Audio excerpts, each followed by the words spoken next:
नमस्कार, मैं आपका उपेंद्र अनमोल, स्पेस आईएएस एकेडमी दिल्ली का डायरेक्टर और केंद्र एवं सिविल सेवाओं के लिए चर्चित रही महत्वपूर्ण पुस्तकों का लेखक।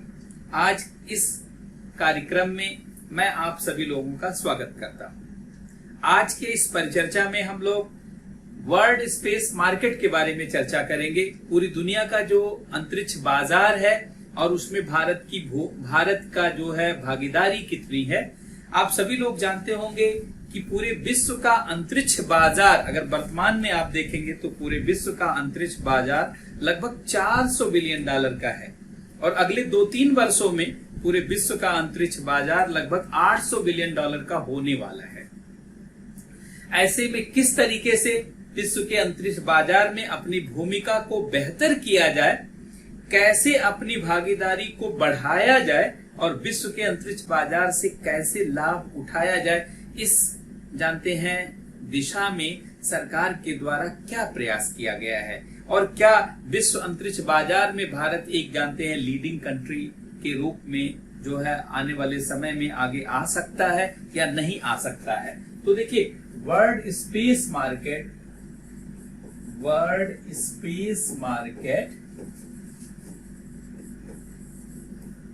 इस समय लगभग अराउंड 400 बिलियन डॉलर का है। 400 बिलियन डॉलर का है और इसमें अगर आप देखेंगे जो इंडिया पार्टिसिपेशन, जो भारत का पार्टिसिपेशन है, जो भारत की भागीदारी है, ये अराउंड 7 to 8 बिलियन डॉलर, अर्थात भारत की इसमें जो भागीदारी है बहुत कम है।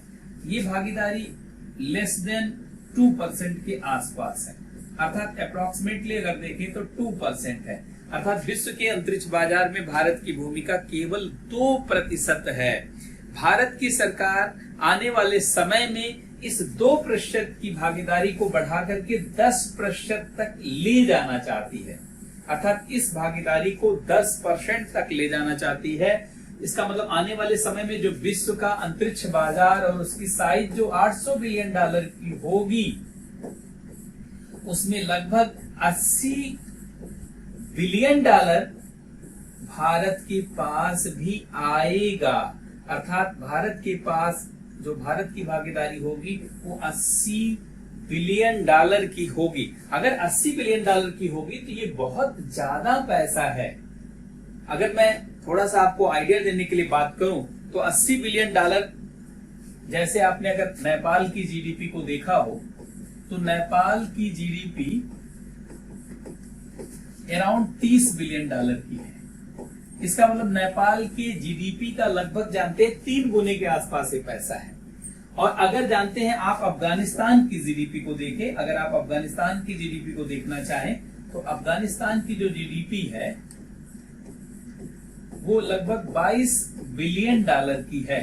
लगभग उससे 4 गुने के आसपास जानते हैं ये इनकम होगी। और अगर आप जानते हैं, अगर आप जो श्रीलंका की जीडीपी देखें, श्रीलंका की जीडीपी देखें तो उसकी जीडीपी लगभग 92 बिलियन डॉलर है। तो इसका मतलब उसकी जीडीपी के लगभग जानते हैं आसपास ये जो है आय होगी। इसका मतलब बहुत बड़ी आय भारत के पास होगी। देखिए, भारत की सरकार सबका साथ सबका विकास जो है मूल मंत्र के साथ आगे बढ़ रही है, लेकिन सबका साथ करने के लिए और सबका विकास करने के लिए सरकार के पास आय के साधन भी होने चाहिए। और आय का जब तक बेहतर साधन नहीं होगा, निश्चित रूप से सबका साथ सबका विकास संभव नहीं होगा, समावेशी विकास संभव नहीं होगा। इसी संदर्भ में भारत की सरकार जीडीपी के साइज को बढ़ाना चाहती है ताकि भारत के अर्थव्यवस्था के आकार को बढ़ाया जा सके और इसीलिए 2024-25 तक 5 ट्रिलियन डॉलर की इकोनॉमी बनाना चाहती है। इस संदर्भ में कई नए क्षेत्रों का जो है अर्थव्यवस्था में विस्तार किया जा रहा है या कई नए क्षेत्रों का उभार किया जा रहा है। इसी में से एक क्षेत्र है स्पेस सेक्टर, अंतरिक्ष का क्षेत्र।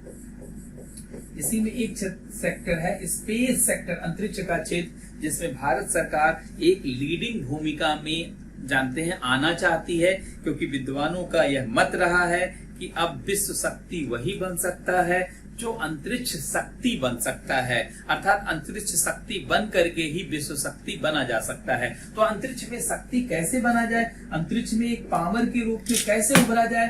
भारत के पास यद्यपि बहुत ज्यादा पोटेंशियल है, भारत के पास बहुत ज्यादा पोटेंशियल है, लेकिन उस पोटेंशियल का उपयोग कैसे होगा। तो इसीलिए भारत की सरकार ने, इंडियन गवर्नमेंट ने, भारत की सरकार ने दो बड़े महत्वपूर्ण निर्णय लिए हैं। आप सभी लोग जरा ध्यान देंगे, दो बड़े महत्वपूर्ण निर्णय है। एक तो एनसीएल की स्थापना सरकार ने किया है, ये 2019 में इसकी स्थापना हुई, मार्च 2019, और 2020 में इन स्पेस की सरकार के द्वारा स्थापना की गई। देखेंगे, ध्यान देंगे, इन स्पेस में ई बहुत स्मॉल में लिखा जाता है। ये जुलाई 2020 में इसकी स्थापना की गई है। ये जो न्यू स्पेस इंडिया लिमिटेड है, ये भारत सरकार की अंतरिक्ष के क्षेत्र में एक तरीके से सेंट्रल पीएसयू है, सेंट्रल पब्लिक सेक्टर यूनिट है ये। और ये जानते हैं, ये जो कंपनी है ये भारत में निजी क्षेत्र को स्पेस सेक्टर में ले आएगी और अंतरिक्ष के क्षेत्र में निजी क्षेत्र की भूमिकाओं को बढ़ाएगी, और ताकि निजी क्षेत्र का पार्टिसिपेशन स्पेस सेक्टर में हो सके और भारत अंतरिक्ष के बाजार का पूरा उपयोग कर सके। अकेले इसरो के नेतृत्व में विश्व अंतरिक्ष बाजार में बहुत बड़ी भूमिका को नहीं बढ़ाया जा सकता। इसीलिए इसरो के साथ साथ जानते हैं तमाम निजी क्षेत्र को आमंत्रित करने के लिए, निजी क्षेत्र को बढ़ावा देने के लिए एनसीएल की स्थापना की गई है। और ये कंपनी एक्ट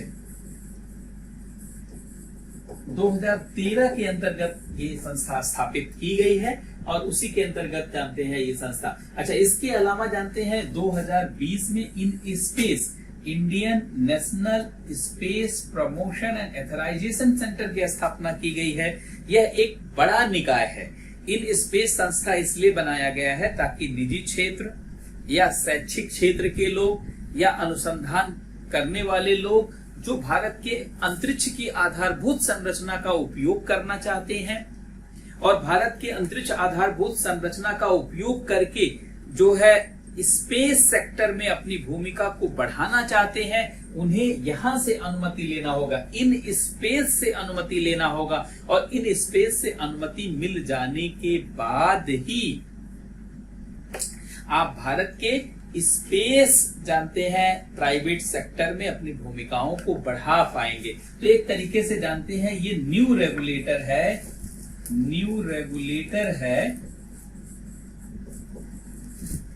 स्पेस सेक्टर की। तो बहुत सारे लोगों के अंदर सवाल बनता है फिर इसरो की क्या भूमिका होगी। इसरो की भूमिका इससे कम नहीं होगी। यह निजी क्षेत्र की भूमिकाओं को आगे बढ़ाने का प्रयास करेगी और इसरो उन क्षेत्रों में अपने आप को फोकस करेगा जिन क्षेत्रों में अंतरिक्ष तकनीकी का और अंतरिक्ष अनुसंधान का विकास अभी तक नहीं हो पाया है, जिसे न्यू स्पेस कहा जाता है। न्यू स्पेस में बहुत सारे जानते हैं कार्यक्रम हैं, जैसे मानव के का अंतरिक्ष अभियान है, ह्यूमन स्पेस फ्लाइट मिशन है जो विभिन्न ग्रहों को लेकर के है। मानव में अंतरिक्ष स्टेशन तक जाने के लिए भी, चंद्रमा पर मानव के अभियान के लिए भी, मंगल पर मानव के अभियान के लिए भी।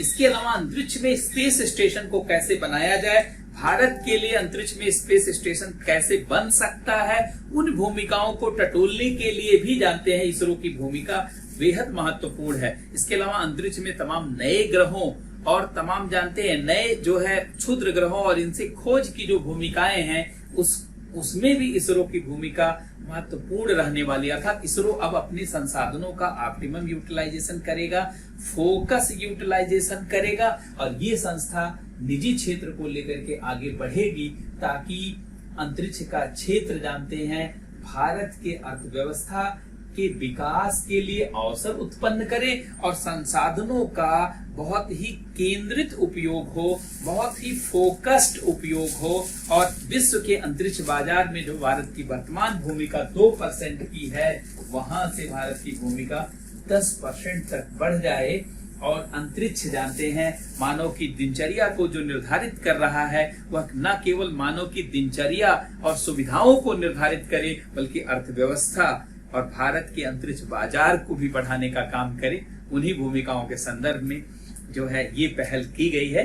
तो आप सभी लोग जानते हैं इस वीडियो में शामिल हुए, बहुत बहुत धन्यवाद, मेरा बहुत बहुत नमस्कार।